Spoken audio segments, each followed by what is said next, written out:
नमस्कार, मी Niranjan. EG news मध्ये आपलं स्वागत. आज आपल्या बरोबर इथं कोल्हापूरमध्ये मी आता आहे. कोल्हापूरचे खूप नामांकित इतिहास तज्ञ, इतिहास संशोधक आणि शस्त्र संग्राहक विनोद साळोखे सर यांच्या बरोबर. नमस्कार सर. आजच्या घडीला तुमच्याकडे किती शस्त्रांचा संग्रह आहे? सर, म्हणजे मला तुम्हाला हे सांगायला आवडेल, पण तत्पूर्वी मी एका गोष्टीचं हे करतो की मी इतिहास संशोधक नाही आणि तज्ज्ञ नाही. मी अभ्यासक आहे. स्वतःला मी अभ्यासक समजतो आणि आयुष्यभर मला या अभ्यासात राहणं, या ऋणात राहणं मला फार आवडेल. आता तब्बल सर माझ्या संग्रहात म्हणण्यापेक्षा माझ्या अभ्यासात, कारण मी नुसता संग्रह नाही केलेला आहे, प्रत्येक शस्त्रांचा अभ्यास करतो आम्ही आणि मुलांना तो शिकवतो.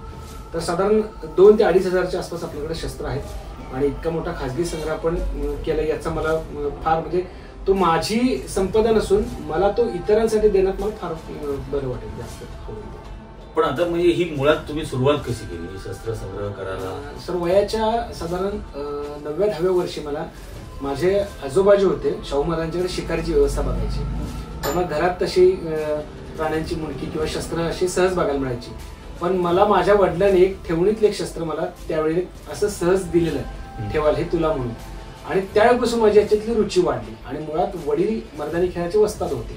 त्यामुळे त्यांच्याकडे शस्त्रकला, युद्धकला शिकता शिकता माझा यातला अभ्यास पण वाढला, माझी यातली रुची वाढली आणि त्यामुळे इतिहासाकडे ओढ लागलो खऱ्या अर्थाने त्यावेळेला. पण आता मग काय, कोणत्या पद्धतीची आहेत, काय काय प्रकारची शस्त्र आहेत? आता सर, शस्त्र जर म्हटलं तर माझ्याकडे शिवपूर्वकालीन आहेत, शिवोत्तरकालीन आहेत आणि शिवकालीन, हे सगळ्या पठडी आहेत.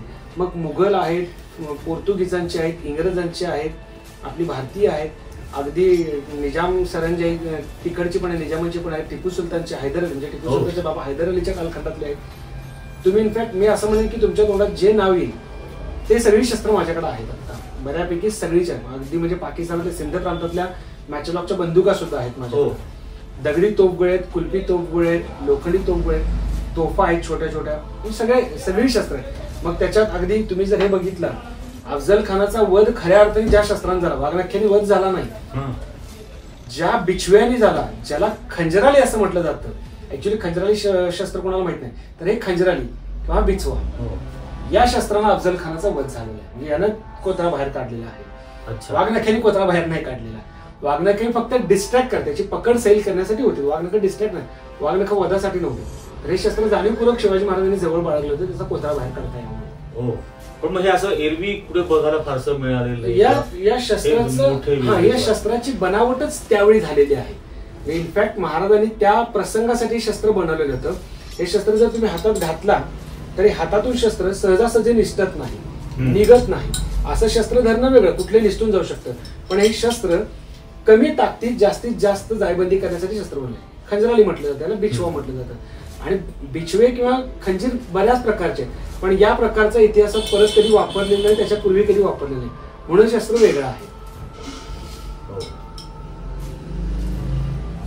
हातातून ते निघत नाही, त्या पकडले हातातून निघत नाही आणि ते पूर्ण बाहेर काढण्यासाठीच आहे सगळं मटेरियल. आणि हे कुठल्या याचं बनवायचे? आता हा जो धातू आहे याला धडीचा किंवा घडीचा म्हटलं जातं. पूर्वी भारत देश हा जगातला एकमेव देश असा होता की जो शस्त्र बनवायसाठी धातू निर्यात करायचा. त्याला काळा धातू किंवा गट्टू म्हटलं जायचं आणि तो कर्नाटकात मुबलक सापडायचा. आता त्या प्रकारचा पोलाद, ऍक्च्युली खरं तर पोलादाचं एक स्वरूप आहे, पण हा घडीच्या स्वरूपात बनवला जायचा. आपल्याकडे शस्त्र कास्टिंग शस्त्र कधी बनवली जायची नाही. किंवा जे आपल्याकडं आता जी प्रचलित लोकांच्या पद्धत आहे दमास्कस, आपल्याकडे दमास्कस फार कमी पद्धतीत चालतो. पूर्वीच्या काळी घडी नावाची पद्धत, म्हणजे आज सुद्धा जपानमध्ये समुराई त्या पद्धतीने बनवली जाते की त्याच्यामध्ये धातूंच्या घड्या घातल्या जातात आणि त्या हे केल्या जातात. आणि त्याच्यामध्ये घडी घालताना पाठीमागच्या बाजूला हार्ड आणि पुढच्या बाजूला सॉफ्ट मेटल वापरलं जातं. अशा त्या पद्धतीतले आहे ते मेटल सगळे धातू, पोलादच आहे.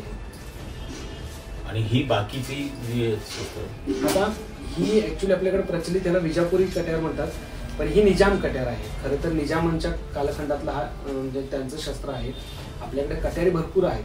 कट्यारचा अर्थ कटीवार असा होता तो, कारण कमरेला ठेवायचं शस्त्र हे होतं. कटी आर असं म्हणायचे.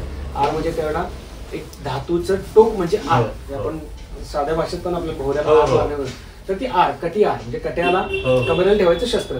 तर हे आणीबाणीचं शस्त्र म्हणून कट्याराचा वापर केला जायचा पूर्वी किंवा द्वंद्व युद्धासाठी. तर कट्यारी बऱ्याच प्रकारचे, ही निजाम कट्यार आहे. याचं वैशिष्ट्य काय की याच्यामध्ये परत तुमच्या बोटांना संरक्षण मिळतं. त्याचबरोबर वरून येणारे रक्ताचे जे ओघळ आहे ते मुठीत न जाता बाजूला केले जातात. हे निजाम कट्यार आहे. याच्यात मराठा कट्यार पण येतात, मुघल कट्यार आहेत. कट्यारींचे तब्बल 100पेक्षा जास्त प्रकार आहेत.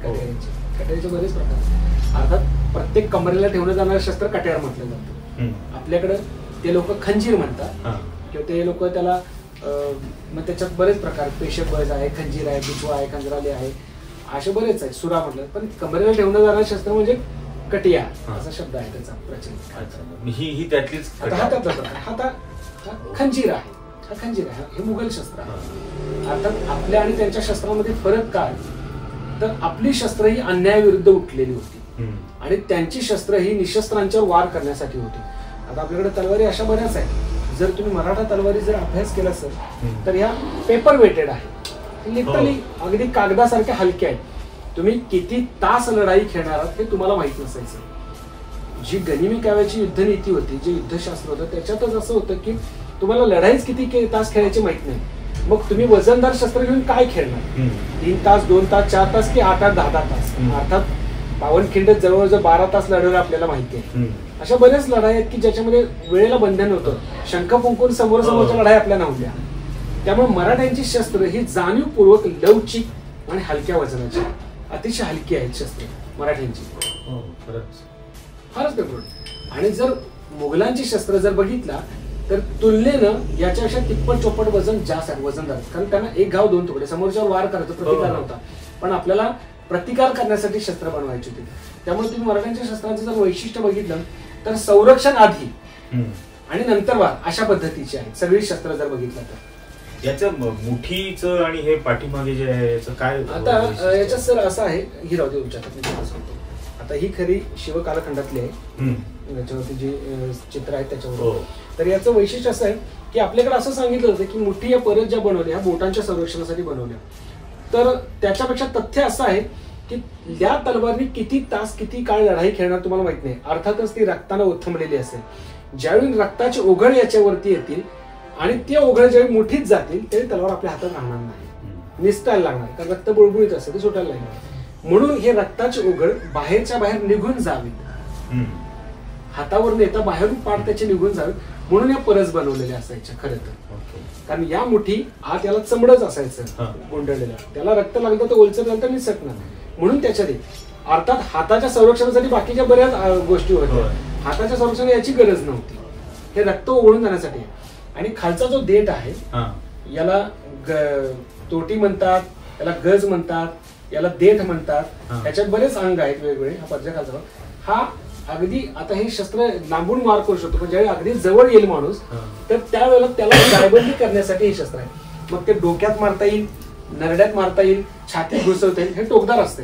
हे जवळच्या ह्याच्यात त्याला मारता यावं हे त्याच्यासाठी आहे. आणि याचा सगळ्यात महत्वाचा भाग म्हणजे हे बॅलन्स करण्यासाठी. तुम्ही जर वेपन्स बघितली तर ही पुढे पडत नाही, पुढत नाही. त्यामुळे काउंटर वेटसाठी हे बनवलेले आहे. कारण तुम्ही जर मुघलांची शस्त्र बघितली तर ती कंपल्सरी पुढेच पडतात, त्याला बॅलन्स नाही, ते सगळे झुकतात. पण ही शस्त्र तशी नाही. तुम्ही किती तास हाताने चालवलं. अर्थात हे मी का ठामपणे सांगू शकतो कारण मी जसं चालवतो तसं मी शस्त्रच चालवतो. मर्दानी खेळत असल्यामुळे शस्त्र चालवत असल्यामुळे आम्हाला याचा अभ्यास आहे की कोणतं शस्त्र किती वेळ चालवता येईल आपल्याला. त्याच्यासाठी बॅलन्सची फार गरज असते. त्यामुळे या गोष्टी फार महत्वाच्या आहेत. शस्त्रांमध्ये बॅलन्स हा फार महत्वाचा असतो. लढाईसाठी बॅलन्सची शस्त्र लागतात. आता जसं आपल्याला सांगितलं जातं की ढाली आपण बघतो, म्हणजे आता सर्रास चित्रपटामध्ये खन्न खन्न आवाज दाखवतात ढालीवरचे, पण इतिहासात मेटलच्या ढालीच कधी नाहीये. कारण धातूच्या ढाली घेऊन लढाई खेळणं इतकं सोपं नव्हतं. पण सगळ्यात महत्वाचं काय की एखादा मावळा किंवा एखादा आपला लढवय्या एकच ढाल घेऊन जात नव्हता. कंपल्सरी 3 ढाली असायच्या, एक पुढच्या बाजूला, एक पाठीवरती आणि एक हातात. आणि आपल्याकडे हे सांगितलं जातं की तलवारी म्हणजे प्रत्येक आपल्या आता बोलायला नको बऱ्याच तलवारीची नावं घेतली जातात, पण एक तलवार घेऊन कधीच कुणी लढाईला गेलेला आजपर्यंत नाहीये कोणी. प्रत्येकाकडे किमान 2 ते 3 तलवारी असायच्या. कारण युद्धात जर तलवार तुटली तर आपण तिथं टाइम प्लीज म्हणू शकत नाही, दुसरं शस्त्र पाहिजे सोबत आपल्याकडे. त्यामुळे 2-3 तलवारी कंपल्सरी असायच्या. आणि ढाली ह्या त्यावेळेला चमड्याच्या आयदर लाकडाच्याच असायच्या. म्हणजे आपल्याला सांगितलं कासव, आता एवढी कासव मारणं आणि एवढी कासवाच्या ढाली आणणं शक्य नव्हतं. आपल्याकडे हत्तीच्या, गेंड्याच्या, मगरीच्या, अगदीच काय म्हणजे साध्या म्हशी जनावरांच्या चमड्याच्या ढाली बनवल्या जायच्या. कारण चमडं मडवल्यानंतर ते इतकं कठीण आणि इतकं चिवट होतं की ते कुठल्याही धारदार शस्त्रानं तोडणं शक्य नसतं, कधीच शक्य नव्हतं. आणि हा जो पार्ट आहे, आपण जो हा पुढे पाडतो प्रत्येक ढालीला आपण हे बघतो, हे लोकांना लक्षात नाही कशासाठी. तर ह्या चमड्यातून त्याच्या कड्या ओवून घेतलेल्या असायच्या, हे त्याच्यासाठी असायचं. हा डेकोरेशनचा पार्ट नंतरचा, पण तो त्याच्यासाठी आहे की त्याच्यातून ते ओवूनच घ्यायला लागायचं कंपल्सरी, त्याच्यासाठी असायचं. आता हे गेंड्याचे कातड आहे ऍक्च्युली, गेंड्याच्या कातडीची हे ढाल. आपण नुसती ती म्हण वापरतो गेंड्याची कातडी आहे, हा कधीच नाही. कारण ह्या जे चमडं आहे, आता आपल्या चर्मकाराला माहिती आहे की चमडं एकदा कमावल्यानंतर ते तुटू फाटू शकत नाही, इतकं कठीण असायचं ते. त्यामुळे लोखंडी आणि धातूच्या ढालींची कधी गरज भासली नाही आपल्याला, कधीच नव्हती. अर्थात आता चित्रपटांमध्ये दाखवतात पण, अन्यथा सगळ्या ढाली या चमड्याच्याच आहेत. फार म्हणजे अगदी क्वचित लाकडाच्या, चिवट लाकडाच्या वगैरे, नाहीतर अन्यथा सगळ्या चमड्याच्या. हा नंतरच्या कालखंडात येत गेल्या, जसं बुलेट प्रूफ जॅकेट बनायला लागली इंग्रज आल्यानंतर, त्यानंतर त्या लोखंडी ढाली यायला लागली. अन्यथा लोखंडी ढाली नव्हत्या कधी, धातूच्या ढाली कधीच नव्हत्या सगळ्या. आता तुम्ही हा मराठा तलवार आणि मोगल तलवार, मोगल तलवार आहे का? हो आहे ना. आता हे शस्त्र हातात घेऊन बघा, तुम्हाला याचं बॅलन्स कळेल किती जड आहे. आणि छोटी तलवार आहे, अगदी फार छोटी आहे. ह्याच्या तर मोठ्या पण आहेत माझ्याकडे. म्हणजे माझ्याकडे पोर्तुगीज आहेत, समुद्रात चालवायच्या, पाण्यात वार करायच्या तलवारी आहेत, सगळ्या वेगळ्या असायच्या. पाण्यात तुम्ही जर एक प्रयोग करून बघितला, जर छोटी काठी जर घेतली आणि ती फिरवली तर तुम्ही ती स्ट्रेट फिरवू शकत नाही, ती अशी हलते. पण तेच रुंद पान असेल तर ते सरळ जात.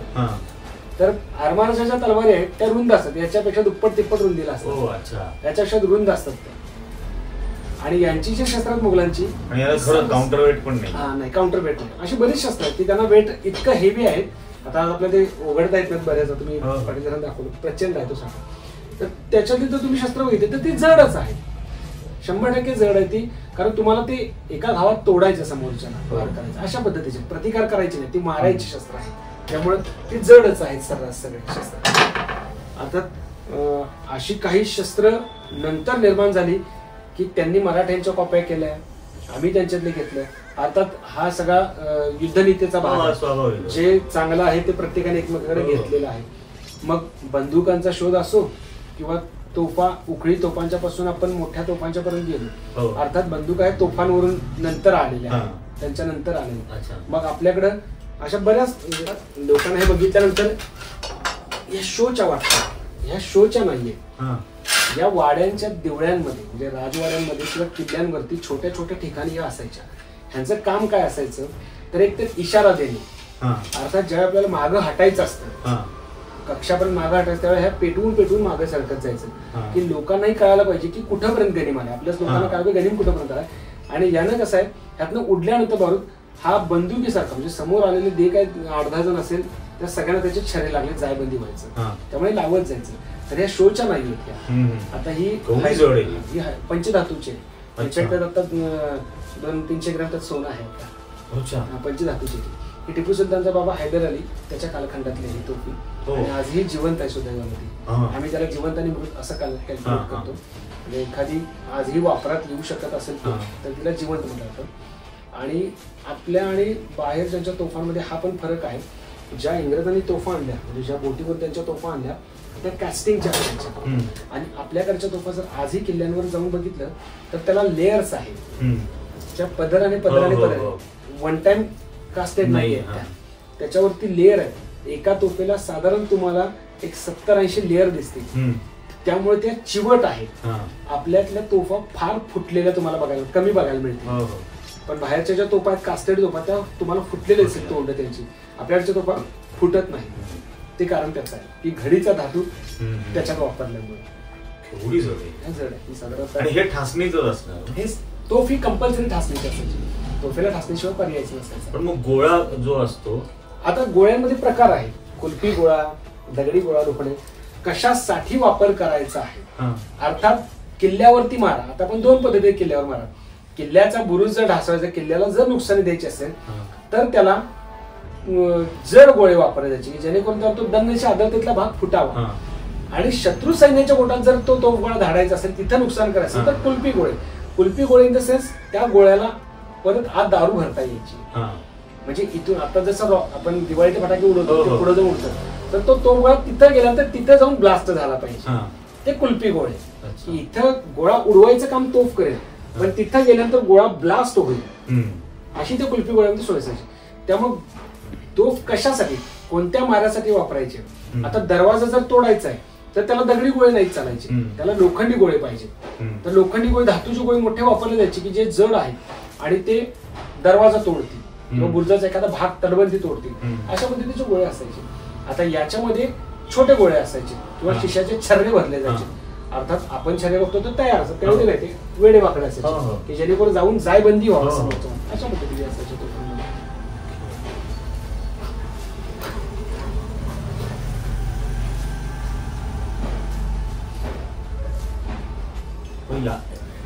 आणि या पिस्तुला जे आहेत आता पिस्टल्स म्हणता येणार नाही ना, हेच मी म्हणतो की तोफांच्या नंतरचं जे स्वरूप होतं बंदुकांचं ते अशा पद्धतीचं होतं.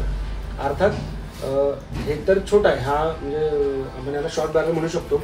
हे पण ठासणीच आहे, याला ठासणी इथं ठेवायची असायची, याच्यामध्ये दारू ठासून भरायची आणि मग त्याच्यावरती शिशाच्या गोळ्या किंवा छर्रे लावले जायचे. आणि ह्या लांब पल्ल्यासाठी नव्हत्या, या अगदी अर्धा फुटावर मारायसाठी, अगदी जवळच्या जवळ मारायसाठी. आता अर्थात यांची पद्धत वेगळी होती फार. आता जसं आपण ट्रिगर ओढला आणि समोरचा माणूस मेला असं नसायचं. तर याच्यामध्ये हा चाप ओढल्यानंतर इथे एक चकमक दगड असायचा आणि गंधक, मग ते वातीसारखं पेटत जायचं आणि मग आतला बारूद ब्लास्ट करून मग ते उडायचं. त्याच्यासाठी आपल्याला ते तेवढा वेळ थांबणं गरजेचं असायचं. ते पेटलं आणि बऱ्याचदा असं व्हायचं की ते पेटलं बघायच्या, ते फार वेळ लागायचे, बघायच्या आधीमध्ये उडायचे किंवा नंतर उडायचं असं व्हायचं. त्यामुळे बरेच मिस व्हायचे. आणि मग नंतरच्या पद्धती आल्या त्या काडतुसांच्या. याच्या पुढचं प्रकार होतं काडतूस, याच्या पुढचं प्रकार काडतूस. ते पण अशा, बरं त्या काडतुसाच्या आधीचं पण स्वरूप लोकांना माहित नाही की काडतुसाच्या ऐवजी पुरळी यायची. त्या प्रत्येक एका म्हणजे प्रमाण कसं मोजायचं, सुरुवातीला डायरेक्ट दस्तानी यायची, म्हणजे डायरेक्ट बंद हे यायची, दारूखानी यायची, ते दारू टाकायला लागायची, त्याला मोजमाप नसायचं. पण नंतर सुरळ्या यायला लागल्या, ती सुरळी खोलायची, ती त्यात दारू ओतायची आणि त्याच्यातच छरे असायचे, ते दाबून भरायला लागायचे. काडतुसाच्या पूर्वीचा प्रकार. आणि नंतर काडतुस तयार आलीत. मग काडतुस पण सुरुवातीला अशा पद्धतीने पेटवली जायची, नंतर नंतर स्पार्किंग, त्याला स्पार्किंगची पद्धत आली. तर ही कुठल्या काळातली असेल? आता ही साधारण 250 वर्षापूर्वीची आहे. त्याला सिंध प्रांतातल्या म्हणतात, म्हणजे पाकिस्तानाचा आता जो आहे प्रांत त्याच्यातला एक मॅचलॉक आहे ही. अर्थात या सगळ्या पंक्चर करून घेतलं, त्याचा परत पुनर्वापर होणार नाही अशा पद्धतीने मॅजिस्ट्रेट मध्ये पंक्चर करून घेतले सगळ्यांचे पेपर कसे केले नाही. एवढ्या बंदुका उडवायची गरज, डायरेक्ट डोक्यात मारत मरेल एवढ्या सहज मारते, सहज माणसं मारते. याच्यातल्या आपल्याकडे एक म्हण होती की दुसऱ्याच्या खांद्यावर ठेवून मारणं. तर ह्या यायच्या पूर्वी तोफांच्या नंतर ज्या पहिल्या बंदुका आल्या तर त्या साधारण 10-12 फूट, 15 फूट, 8 फूट, 7 फूट अशा लांबीची असायची. त्याची बॅरल सुद्धा एवढी एवढी मोठी असायची. मग ती एकानं खांद्यावर धरायची आणि मागच्याने मग ते जुळवून मारायचे. म्हणून आपल्याकडे ती म्हण प्रचलित आहे की दुसऱ्याच्या खांद्यावर ठेवून गोळ्या मारणे. अर्थात त्या पद्धतीत तथ्य आहे ती सुरुवातीला होती. त्यानंतर त्यांचं स्वरूप छोटं छोटं होत गेलं की त्याच्या हातात बसतील आणि मग त्याच्यात ते पहिल्यांदा एकच बार असायचं, मग त्याच्यात त्या डबल बॅरल आल्यानंतर ठासणीत सुद्धा डबल बॅरल फार रेअर आहे, त्याच्यात आहे आपल्याकडं. आता माझ्याकडे सगळ्यात मोठी आहे ती 7.25 फुटाची आहे. 7.25 फूट लांबीची आहे. काही सोन्याचं काम असणारे आहेत, काही चांदीचं काम आहे, प्लेटिंग आहे. सोन्याचं नक्षीकाम जर यांच्यावरचं बघितलं तर आत्ताच्या मशीनना सुद्धा शक्य नाही, इतकं बारीक आणि इतकं सुरेख काम आहे. अर्थात लोक देताना सोन्यासहित देत नाहीत, खरवडून देतात काढून, पण आहेत माझ्याकडे तसे सोन्याचं काम असणारे आहेत त्यातल्या बंदुका. आणखीन काही वस्तू आता सर हे आहेत गडांची कुलपं आहेत, वाड्यांची गडांची कुलपं माझ्याकडे बरीच येतात, एक वरच्या वर सापडली. तर याची पद्धत अशी होती की आपल्याकडे आता डमी किल्ल्या बनवायला लागतात, ह्याची डमी किल्ली बनवू शकत नाही या कुलपांच्या. ह्याच्यासाठी मला ओरिजिनल किल्ली पाहिजे आणि ओरिजिनल किल्ली दिल्यानंतर सुद्धा ती किल्ली चालवायचं लोक पाहिजे आपल्याकडे. किल्ली हातात मिळाल्यानंतर हे कुलूप सहजासहजी उघडता येत नाही. ओके. अर्थात ते गडकऱ्यालाच माहिती, प्रत्येक गडा कुलपाची पद्धत ही ठेवण फार वेगळी असायची की त्या गडकऱ्याला किंवा त्या कुलपाचा सांभाळ करणाऱ्यालाच फक्त माहिती असायचं की कुलूप कसं उघडते. आपल्याकडे अशी कुलप आहेत की तुम्हाला किल्ली आणि कुलूप दिलं तर दिवसभर उघडणार नाही, दिवसभर उघडणार असे. बरं हे इतकी मजबूत आहेत की तुम्ही याला कसलेही घाव घालून तोडूच शकत नाही. अशी बरीच कुलपं आहेत आपल्याकडे. पण हे पण लॉकडच आहे, कधी अनलॉक नाही. आहे त्याची किल्ली आहे अच्छा. लोक करतात, आहे त्याचे किल्ले आहे, किल्ल्यांसहित मिळालेले आहे. इनफॅक्ट माझ्याकडे एक हे आहे, कुऱ्हाड आहे. आता हे पण पंचधातूचं मटेरियल आहे. अर्थात आता जर बघितलं तर 2 धातूंना एकत्र करणं आता सुद्धा आपल्याला जमत नाही, पण त्यावेळी अशा पद्धतीतल्या बनवले आहेत. ह्याचा वापर खरं तर कुलप तोडण्यासाठीच केला जायचा. या म्हणजे पेटाऱ्या लुटीच्या वेळेला हे कुऱ्हाडी वापरल्या जायच्या की पेटाऱ्यांच्या कड्या कुलप तोडणे एवढंच. वजन नाही म्हणजे साध्या कुऱ्हाडीसारखं नाही. अशा कुऱ्हाडी पण आहेत माझ्याकडे बऱ्याच वेगवेगळ्या. अर्थात कुऱ्हाडींचे बरेच प्रकार आहेत. आपण आता ही जी प्रचलित आहे ही कुऱ्हाड आपण बघतोय, ही कुऱ्हाड तर साधी कुऱ्हाड आहे, म्हणजे झाडं तोडायची लाकूड तोडायची कुऱ्हाड आहे. पण पूर्वीच्या ज्या वधाच्या कुऱ्हाडी असायच्या, ज्या आता साऊथला फार सापडतात, आपल्याकडे आहेत भरपूर, त्या गळ्याच्या आकाराच्याच असायच्या, अंतर्वक्र असायच्या. ह्या बाह्य वक्र आहेत, ह्या झाडं तोडायसाठी, पण त्या अंतर्वक्र असायच्या की त्याच्याकडून बरोबर गळाच तोडता येईल अशा पद्धतीच्या कुऱ्हाडी असायच्या त्या. आणि त्याच्यामध्ये बऱ्याच मोठ्या मोठ्या कुऱ्हाडी असायच्या, त्यातल्या आहेत आपल्याकडे. आता हे आपण जे शस्त्र बघतोय सर, हे शस्त्र म्हणजे कसं आहे की आपल्याला बऱ्याच गोष्टी माहिती आहेत की तलवारी, पट्टे, आपण दानपट्टे म्हणतो किंवा जे काय असेल शस्त्र, ही वेगवेगळ्या कालखंडात, म्हणजे महाराजांच्या आधी सुद्धा ही शस्त्र होती, असं काही नाही. अर्थात परजेचा किंवा मुल्लेरमुठीचा शोध महाराजांच्या कालखंडात लागला, ही एक गोष्ट आपल्याला अभिमानाची आहे. पण त्याच्यापेक्षा आपल्याला सगळ्यात अभिमानाची गोष्ट आहे की हे शस्त्र ज्याला जगानं सुद्धा गौरवलेलं आहे. इंग्रजांनी याला मराठा बुमरँग असं म्हटलेलं आहे. हाच तो विटा की जो आपल्याला सगळ्या ज्ञानशास्त्रांमध्ये मराठ्यांनी विकसित केलेलं आणि वापरलेलं सगळ्यात एकमेव शस्त्र म्हणजे विटा. हे विटा शस्त्र आहे. ह्याला सर काढणी म्हणतात. ती पाठीमागे काढणी आहे. आणि ही काढणी आता त्यावेळेचे पुरावे असे सांगतात की 40 हात म्हणजे 40 मीटर झालं. अर्थात आता आपल्याला आख्यायिका आहेत माहित नाही, पण आमची मुलं आता जवळजवळ 10 हात सोडतात. हे शस्त्र सोडून परत खेचायचं असतं, म्हणून याला बुमरँग म्हटलं त्यांनी. सगळ्यात घातक शस्त्र, वापरणारा पण समोरच्याला पण. हे लागून कधी गेलं कळतं, भोसकून परत हातात येतं. कारण भाला एकदा फेकला की तो आपल्याकडून जातो, आणि त्याला पर्याय म्हणून मराठ्यांनी हे शस्त्र सोडलं. आपल्याला जे आता सांगितलं होतं की धनाजी संताजीने छावण्यांचे कळस, मुघली छावण्यांचे कळस कापून नेले, तर ते तिथं जाऊन कापून नेले. तर ऑलरेडी ते कापून ठेवले जायचे, कोणीतरी सांगायचे, आणि यांनी जाता जाता घोड्यावरती टिपले जायचे, ते विट्याने टिपले जायचे. हा विटा, त्याचा भेदकता प्रचंड आहे.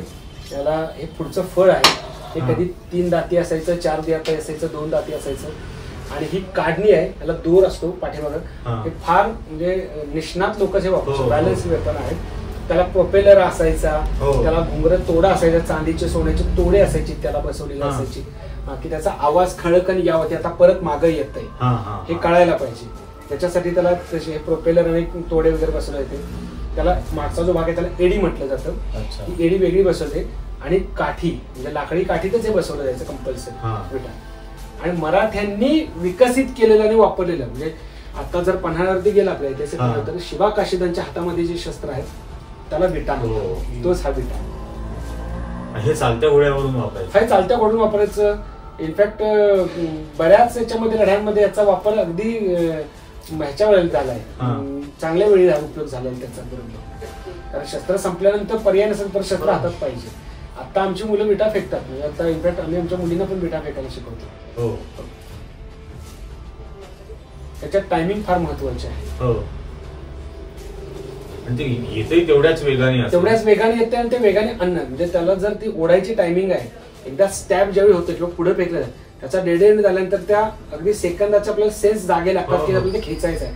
त्याच्यात जरा जरी वेळ झाला तर ते उलट टोक करून आपल्याकडे येतं, त्यामुळे त्याला ते कॅच करणं फार अवघड असतं.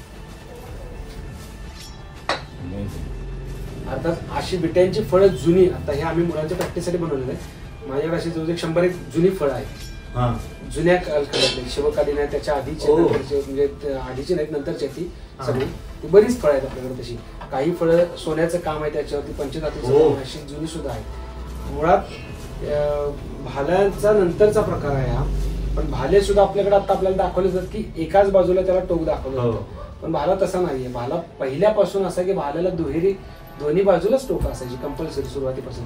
असा कधी भालाच नव्हता की त्याला एकाच बाजूला दोन्ही बाजूला टोक असायचं. त्याचं काय कारण होतं? दोन बाजूला दोन्ही बाजूने आपल्याला वापरता यावं कसाही पुढे मागे. आणि भाला ऍक्च्युली जे आता मुलं काठी फिरवतात हा भाल्याचा प्रकार आहे.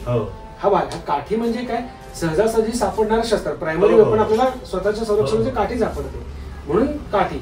पण त्याला दोन्ही बाजूला टोकं लावल्यानंतर धातूची तो भाला झाला. आणि त्यानं तुम्ही स्वतःचं संरक्षण काय दुसरं आक्रमण करू शकताय.